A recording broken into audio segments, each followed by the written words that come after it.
Olá, curiosos, curiosas, sejam bem-vindos a mais um caso do canal e hoje é o nosso especial de Natal. Inclusive já montei a árvore aqui para o nosso cenário e eu tinha comprado uma estante, uma prateleira para poder colocar, mas infelizmente os livros não couberam, ela é muito pequena, então eu vou demorar mais um pouquinho para poder botar um cenário, Eu queria tirar essa parede que tá muito branca e eu vou ter que esperar trocar para poder comprar outra, para poder montar o cenário. Mas é isso, gente, sem muita enrolação, vamos logo para o nosso caso de hoje, que eu tô bem empolgada para contar para vocês. A família Sodder protagonizou um dos casos mais curiosos e discutidos dos Estados Unidos. Na madrugada de Natal de 1945, 5 irmãos desapareceram dentro da própria casa durante um incêndio. E um detalhe perturbador que chama atenção até os dias de hoje é que nenhum corpo foi encontrado.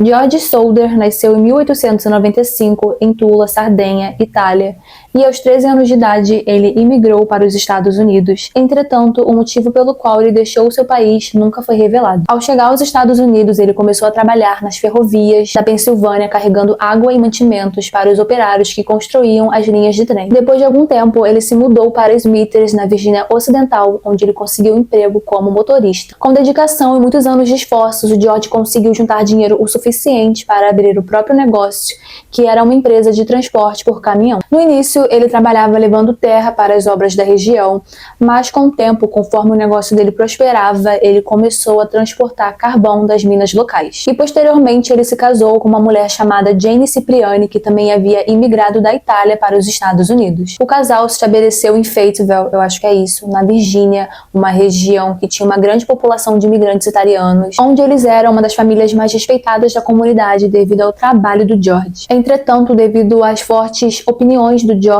sobre determinados assuntos, incluindo a sua opinião sobre o ditador italiano Mussolini, as pessoas da região acabaram se afastando dele. E a família Sodder era uma família bem grande, ao todo o casal teve 10 filhos, o primeiro deles, o primogênito, chamado Joey, nasceu em 1923, e a família morava em uma casa de madeira de 2 andares. Naquela noite do dia 24 de dezembro de 1945, apenas o casal e 9 dos 10 filhos estavam em casa. O Joey havia se alistado ao exército, então ele estava servindo durante a guerra, o que significa que ele não passaria o Natal com a família dele. E a segunda filha do casal, a Marion, ela estava trabalhando e ao chegar em casa do serviço, ela presenteia 3 de suas irmãs, dentre elas a Marta, de 12 anos, a Jane, de 8 e a Beth, de 6. E as meninas ficaram muito empolgadas, então elas acabam pedindo à mãe que deixasse que elas fossem dormir um pouco mais tarde naquela noite, o que a Jane concorda, e ela pede para que os 2 meninos que estavam na sala, o Maurice, de 14, e o Luiz, de 10, que antes que eles fossem dormir, eles guardassem as vacas da família no sítio e alimentassem as galinhas. E então ela coloca a criança mais nova da casa, a Sylvia, que na época tinha 2 anos de idade, para dormir, e logo em seguida ela vai para o seu quarto para poder se deitar. Por volta das 00:30, a Jane é acordada com o telefone tocando no andar de baixo. Então ela se levanta, vai até lá e atende a ligação. E do outro lado, ela ouve a voz de uma mulher que ela não conhecia, e essa mulher perguntava por alguém que não morava na casa. Então a Jane fala para ela que aquela pessoa não morava ali, e ela lembra de, durante a ligação, ter ouvido som de gargalhadas abafadas e de taças. Só que naquele momento ela não pensou que fosse nada, então ela apenas desliga a ligação e volta pro quarto dela. Mas antes de seguir pro quarto, ela passa pela sala e vê as luzes acesas, as cortinas abertas e a Marion dormindo no sofá. Então antes de subir, ela fecha as cortinas, apaga as luzes e volta pro quarto. E como ela não vê nenhum sinal das crianças na sala, ela presume que elas já teriam ido para seus quartos, que ficava no sótão. À 1h da manhã, ela ouve o barulho de um objeto, como se ele tivesse sido atirado no telhado da casa e descido pelo telhado rolando. Só que como ela não ouve mais nada depois disso, ela presume que não era nada, então ela volta a dormir. Entretanto, ela acaba acordando meia hora depois ao sentir cheiro de fumaça, e quando ela procura de onde vinha o cheiro, ela acaba descobrindo que o escritório do George estava em chamas. E um detalhe é que o único telefone da casa estava lá no escritório, então ela não teria como acessá-lo para chamar o corpo de bombeiros. Então ela volta pro quarto, acorda o George e os dois conseguem sair da casa acompanhados de 4 dos seus 9 filhos que estavam lá. Porém, as outras outras 5 crianças que ainda estavam na casa, Maurício de 14 anos, Marta de 12, Louise de 9, Jamie de 8 e Beth de 5, não conseguiram sair de lá. E o George tenta entrar na casa novamente para poder salvar os filhos dele, mas a escada principal que levava até o segundo andar estava em chamas, então era impossível que ele conseguisse chegar até lá. E ele corre pro lado de fora, porque ele se lembrou que tinha uma escada ali fora no quintal, que ele poderia usar talvez para chegar até o segundo andar. Só que quando ele vai pegar essa escada, ele não consegue encontrar ela de jeito nenhum. E aí o George acaba tendo outra ideia, ele pegaria o caminhão da empresa e colocaria debaixo da janela para ele conseguir subir pelo caminhão no segundo andar da casa. Só que quando ele tenta ligar o caminhão não funciona de jeito nenhum. Tinha outro caminhão lá, então ele vai para esse outro caminhão, tenta novamente, mas nenhum dos dois funcionava, o que era bem estranho, porque antes daquele dia os caminhões estavam funcionando perfeitamente bem. E enquanto o George tentava achar uma solução ali para poder resgatar os filhos dele, a Mariam, a segunda filha dele, vai para casa de um vizinho e pede ajuda, pede para ele ligar para o corpo de bombeiros, e ele liga, só que o celular toca e ninguém atende. Então ela volta para casa para ver se os pais queriam ajuda para fazer alguma coisa, só que não tinha mais o que ser feito naquelas condições. Eles não haviam conseguido pedir ajuda, o George não havia conseguido usar o caminhão nem a escada. Eu cheguei a ler que tinha um barril do lado de fora da casa com água, só que quando ele tenta usar também esse barril, a água estava congelada, então eles acabaram sem ter o que fazer e infelizmente o incêndio se alastrou até que 45 minutos depois o fogo apagou sozinho. Teve um homem também que estava passando pela região e ele viu o fogo, então ele liga para o corpo de bombeiros, mas ele também não consegue pedir ajuda.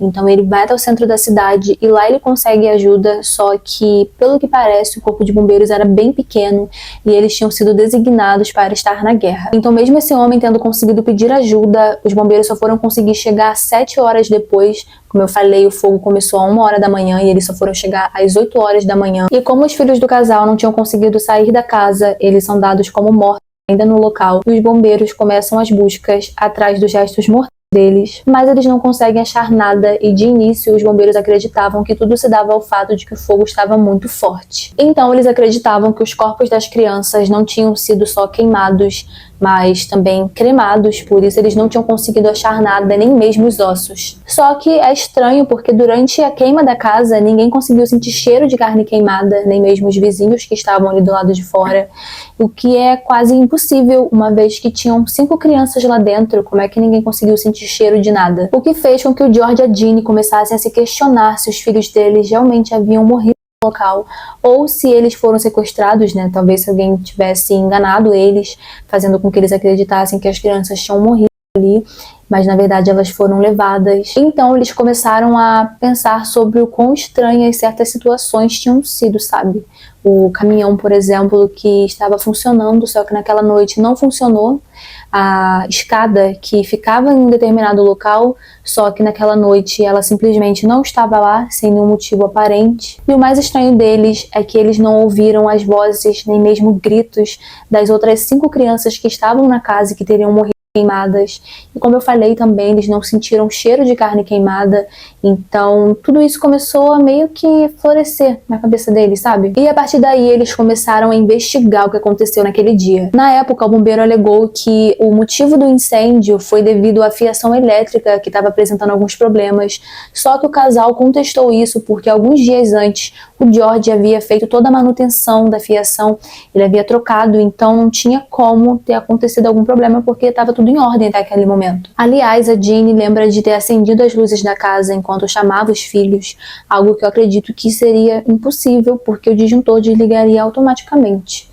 Se você entende, né, sobre eletricidade, deixa pra mim aqui embaixo se ela conseguiria ou não ligar as luzes com a fiação pegando fogo. Alguns dias depois, uma das crianças que havia conseguido fugir do incêndio encontrou um objeto diferente no meio dos destroços, algo parecido com uma bomba que, coincidentemente, era similar às bombas que estavam sendo usadas na guerra. E ela mostra aos pais, o que traz à tona mais uma lembrança daquela noite. A Jane se lembra que durante a madrugada ela ouviu o barulho de alguma coisa, como se tivesse sido arremessada arremessada no telhado e deslizado pela telha. Então, a partir desse momento, eles começam a cogitar que o incêndio teria sido provocado e não acidental, como eles estavam imaginando até aquele momento. E a Jane começa a fazer alguns experimentos, então ela começa a queimar ossos de animais para descobrir quanto tempo eles levariam para ser completamente incinerados, e ela acaba descobrindo que 45 minutos não era o suficiente, sobraria alguma coisa, algum vestígio desses ossos, e quanto mais o casal pensava acerca do que tinha acontecido, mais eles começavam a se atentar a novos detalhes. A Jane lembra que quando o fogo apagou naquela noite, alguns móveis ainda tinham sobrevivido, ainda tinha restado alguns pedaços, alguns destroços, e ela começa a se questionar sobre como que isso era possível, uma vez que nem mesmo os ossos das crianças tinham conseguido aguentar as chamas. E no meio disso tudo, começaram a surgir algumas testemunhas, então tiveram pessoas que disseram ter visto as crianças em algum momento. Teve uma pessoa que disse que viu as crianças em um carro se afastando da casa na noite do incêndio. Teve uma outra pessoa que disse que viu as crianças acompanhadas por 4 pessoas, dentre eles 2 homens e 2 mulheres, só que quando ela tentou se aproximar, ela acabou sendo impedida. Tiveram alguns outros relatos também, o que acabou fazendo com que o George e a Jane contratassem um investigador particular, porque eles estavam certos que alguma coisa tinha acontecido. E esse investigador descobre que uma das pessoas que deu o incêndio como acidental era um vendedor de seguros de vida. E o George lembra que aquele vendedor havia oferecido a ele um seguro de vida, tanto para ele quanto para a família, só que o George havia recusado. Mas esse homem acabou sendo bem insistente, na verdade ele foi bem agressivo com o George, e os dois acabaram discutindo, e esse homem disse uma frase bem cabulosa ao George. Em outras palavras, esse homem disse ao George que a casa dele pegaria fogo com todos os filhos dentro, mas por algum motivo isso não foi levado à frente. Pelo que eu cheguei a ler, aparentemente a justiça já estava querendo que o George e a Jane deixassem essa história pra lá, então acabou não acontecendo nada com esse homem, e os anos passaram e o caso foi dado como resolvido e arquivado. O George e a Jane dedicaram anos da vida deles para tentar encontrar os seus filhos. Sempre que alguma pista do possível paradeiro deles aparecia, eles iam até lá investigar, mas infelizmente eles acabaram falecendo sem encontrar seus outros 5 filhos. O George, em 1969, com 74 anos, e a Jane, 20 anos depois, em 1989, com 85 anos de idade. A Sylvia, filha mais nova do casal, que havia feito uma promessa ao pai de que enquanto ela continuasse viva, ela iria continuar as buscas pelos irmãos dela, infelizmente acabou falecendo em 2021, aos 79 anos de idade. O George e a Jane, ainda em vida, fizeram um memorial para as crianças no local em que a casa pegou fogo, e eles também colocaram um outdoor de frente para a rua, onde eles anunciavam as fotos das crianças e ofereciam uma recompensa de $5.000 para quem pudesse contribuir com alguma informação. Recompensa essa que alguns anos depois foi dobrada. Porém, esse outdoor foi removido alguns anos depois do falecimento da Jane.